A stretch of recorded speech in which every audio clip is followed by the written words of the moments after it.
வணக்கம் நண்பர்களே. நம்ம இன்னைக்கு பார்க்க போகிறது என்னென்னா இலக்கணம்.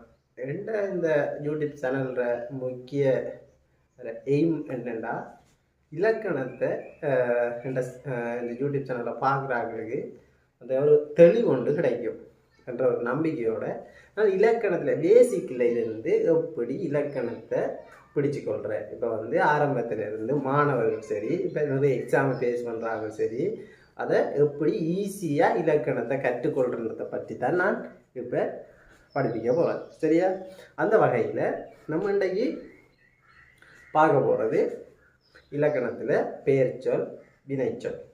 சரியா? அதை பற்றி ஒரு தெளிவு உங்களுக்கு கிடைக்கும். அதை முக்கியப்படுத்தி இன்றைக்கு பார்ப்போம். வினைச்சொல். வினைச்சொல் என்றால் சில ஆட்களுக்கு வினைச்சொல் என்றாலே என்னென்று தெரியாமல் சில பிள்ளைகளும் சரி, ஒரு குறிப்பிட்ட அந்த ஆர்வம் காட்டி படிக்கிற பிள்ளைகளை தவிர சில பிள்ளைகளுக்கு இலக்கணம் ஈஸியாக விளங்கி கொள்றல. பொறுத்தளவுக்கு 10ஆம் ஆண்டு பிள்ளையும் கூட வினைச்சொல் என்றால் என்னென்று தெரியாது. வினைச்சொல்லண்டா என்னென்று தெரியாமல் இருக்கும். ஆனால் அன்றாட வாழ்க்கையில் அதை யூஸ் பண்ணுறோன்றது அவங்களுக்கு தெரியாது. அந்த வகையில் வினைச்சொல்லு கண்டு தனியாக பண்புகள் இருக்குது. இப்போ வினைச்சொல், இப்போ நார்மலாக ஒரு வினைச்சொல் எழுதுவோம், தெரிஞ்சுக்கணும். வந்தான், வந்தான் என்ற வினைச்சொல். இது வினைச்சொல்ல நம்ம இனங்காண்றது சில வேற்றுமை உருவை ஏற்காது. வேற்றுமை உருவை ஏற்காது. சரி, இங்க பாருங்க. வேற்றுமை உருவை ஏற்காது. இப்ப ஐயாண்டு இன்னது கண்ணன்ற வேற்றுமை உருவுகளை இது ஐய போட்ட வந்தானை என்று நம்ம எழுதலாமா? இல்லை. சரியா? அது வேற்றுமை உருவை ஏற்காது. அடுத்தது வினை அடியை கொண்டிருக்கும். வினை அடி.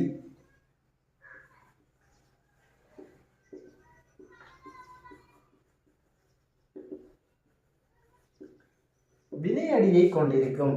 இந்த வந்தாண்ட வினை அடி என்னண்டா வா. வா என்றதுதான் அதுல வினை அடி. சரியோ? இப்ப சென்றான், சென்றாண்ட வினையடி செல். இப்ப போனாண்ட வினையடி போ, ஓடினாண்ட வினையடி ஓடும். அப்படியான வினையடியை கொண்டிருக்கும். அடுத்தது இது ஒரு வியங்கோள் வினையாக வரும். வியங்கோள் வினையாக வரும்.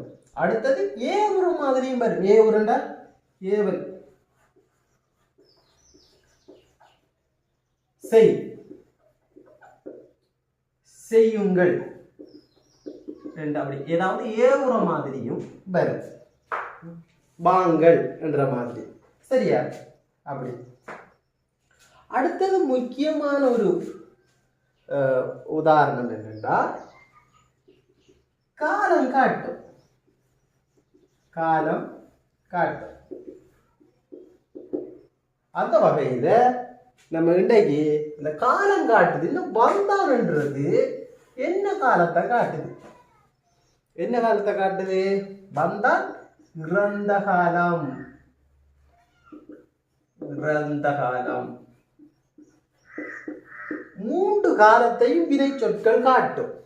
இப்ப இறந்த காலத்தை வந்தான், நிகழ்காலத்தை வருகிறான், எதிர்காலத்தை வருவான் என்ற விடயங்களினூடாக நம்ம பார்க்கலாம். சரியா? இவ்வளவுதான் என்ன அந்த வினைச்சொல். வினைச்சொல் என்றால் இப்படித்தான் நம்ம இனங்காண்ற. இப்போ வந்தான், நடந்தான், இருந்தான்.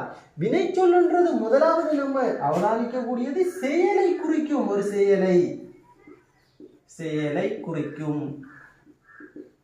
செயலை குறிக்கிறது தான் வினைச்சொல். ஏதாவது ஒரு ஆக்சன், ஒரு செயலை குறிக்கிற மாதிரி இருந்ததுன்னா அது வினைச்சொல். வந்தான், நடந்தான், இருந்தான், செய்தான், அப்படி என்ற ஒரு விடயத்தை நம்ம விளங்கி கொள்ளணும். வினைச்சொல் இவ்வளவுதான் வினைச்சொல்லை நம்ம பற்றி தெளிவாக விளங்கி கொள்றதுக்கு. இப்போ வந்து வேற்றுமை உருவை ஏற்காது, வினையடியை கொண்டிருக்கும், ஏவல் வினையா இருக்கும், காலம் காட்டும், 3 காலங்களையும் காட்டி இருந்ததுன்னா அது வினைச்சொல். வினைச்சொல் இப்போ உங்களுக்கு கிளியராக இருக்கும்னு நினைக்கிறேன், தெளிவாக இருக்கும். வினைச்சொல்லண்டா இப்படித்தான்ன்ற ஒரு தெளிவு எல்லாருக்கும் இருக்குன்னு நினைக்கிறேன். அடுத்ததாக நம்ம பார்க்க போகிறது பெயர்ச்சொல். பெயர்ச்சொல்லண்டா என்னன்னு பார்க்க போகிறோம். அந்த வகையில் இப்போ பெயர்ச்சொல்லுண்டா